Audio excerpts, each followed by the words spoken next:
Welcome to Cultura Latina. Today we journey to Quito and La Paz, where both cultural centers, or Casas de la Cultura, are celebrating another year preserving and promoting local art. We'll see how these cultural centers bring access free of cost to the public when they visit. Follow the music, admire the art, place yourself inside historic architecture. Every week, here on Telesur English. Welcome to Cultura Latina. The Ecuadorian Casa de la Cultura is celebrating 70 years of service with a series of musical, dance, theatrical, and literary events. Take a look. This week marks 70 years of cultural events and history in the Ecuadorian House of Culture. To celebrate its importance as a cultural force, a wide range of musical, theatrical, and literary events will take place. They are free and open to the public and cater to all ages. Raúl Pérez Torres, award-winning author and president of the Casa de la Cultura, speaks to us about the importance of this space. We talk about our Quito, we talk about the South, we talk about urban tribes, what is happening in this new way of thinking of young people, the new rock that they are making in Otavalo, that they are doing interesting things, the jazz, the classical music, and all of this coming from the people. Like the great Uruguayan leader Pepe Mujica said, culture is in the streets. We have to love this culture of the streets, live it, support it, and this is what we are doing. If you walk around the Casa de la Cultura, whatever day, like a day like today, you will see downstairs there's the book fair. The books are $1, extraordinary books. We are doing continuous expositions. You see people drawing. Children are drawing at this moment in the Ruben Guarderas room, where we have a drawing space for children. And all these things, this climate, is infectious. Culture is infectious. Books are infectious. The love for painting, for literature, for music is infectious. The important thing is to give people this feeling and this thought. Art is worthwhile, I say. It makes our spirits more sensitive. It makes us better and more brotherly and have more solidarity. This is what our America needs. With the main house located in Quito and other centers of the capitals of each province, the Casa de la Cultura has served as an artistic force in Ecuadorian society. There are 23 centers in the provinces and 125 extensions outside of major cities that host various workshops and events. The house was created thanks to Benjamin Carrion, a nationally renowned intellectual and author. After the Ecuadorian-Peruvian territorial dispute of 1941, during which time Ecuador lost a considerable amount of land, Carrion said, "If we cannot be a military and economic power, we can be, instead, a cultural power, fed by our richest traditions." In celebrations of the 70 years of the Casa de la Cultura, one of the largest events will be on August 9th, in which a theatrical adaptation of Boletín y Elegía de las Mitas, written by Ecuadorian poet Cesar Davila Andrade, about the plight of indigenous peoples, will be shown to the public.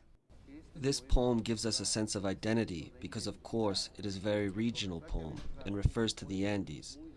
But this does not limit other territories. It is obligatory in our current reading, and in these new times it has an impact not only in Ecuador, but in Latin America. For us it is vital, and for this reason I think it has been accepted that this poem will be made into a popular play. It is a demonstration of our culture to society, to all people living in this city. It is important that this house has played an important role in taking the culture of visiting museums and the knowledge of museums to all people. In 1944, President José María Velasco Ibarra created the Casa de la Cultura as a means of directing culture with a national spirit.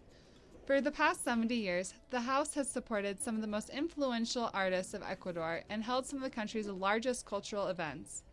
Inside the casa, there is an independent radio, various museums, a cinema, and workshops for both adults and children. It has worked to promote and strengthen the arts and culture of Ecuador.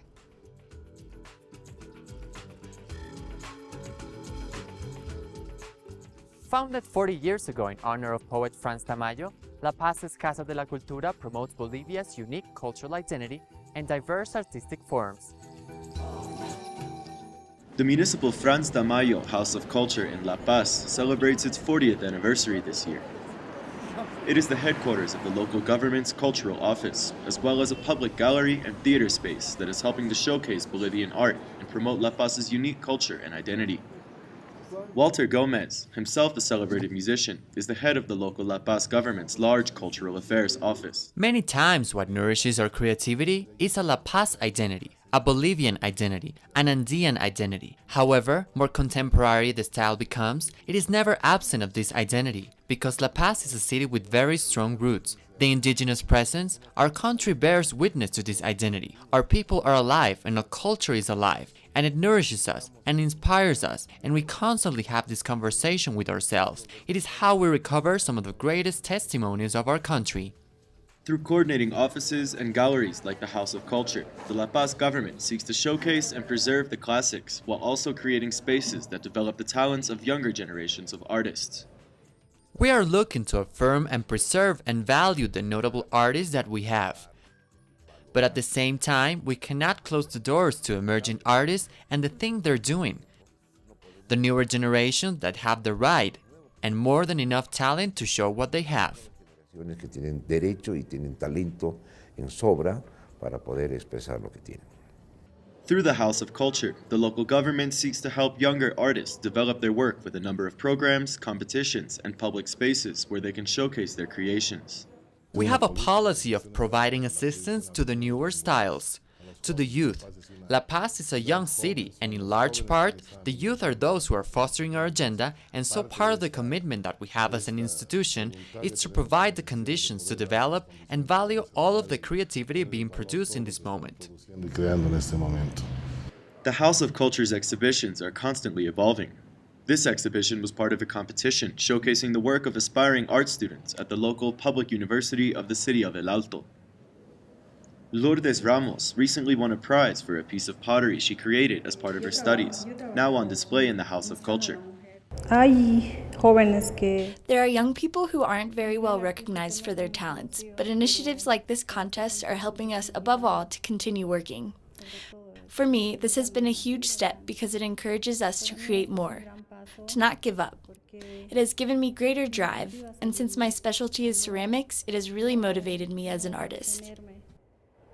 Con esto yo tengo más ganas. Como mi especialidad es cerámica, a mí me motiva. Fellow Public University of El Alto art student Milbet Mendoza also won awards in the exhibition for her ceramic work. She says that the House of Culture's work is not only important for young artists like herself, but also for Bolivian art as a whole. To show each one of our works like this is very important in our country, because sometimes our work is not valued. Sometimes people think that works that come from other countries are inherently better than Bolivian-produced art. But I think it is the opposite, and we want to show this to the world. The local La Paz government has placed a priority on promoting cultural events with regular festivals, street performances, fairs, and numerous cultural activities constantly being held in public areas across the city. We have left behind the concept of culture as some sort of poor relation, an obligatory cost, and accepted it as an indispensable investment in human development, as a citizen's right that's necessary in the construction of an identity. Because if we don't have any cultural identity, we cannot construct our own future, a dignified and secure future.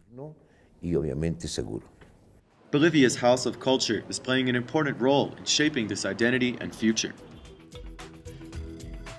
Thanks for watching. Next week we'll swing through some rhythms that are filled with echoes from the past and represent the dynamic soul of Latin America. See you then.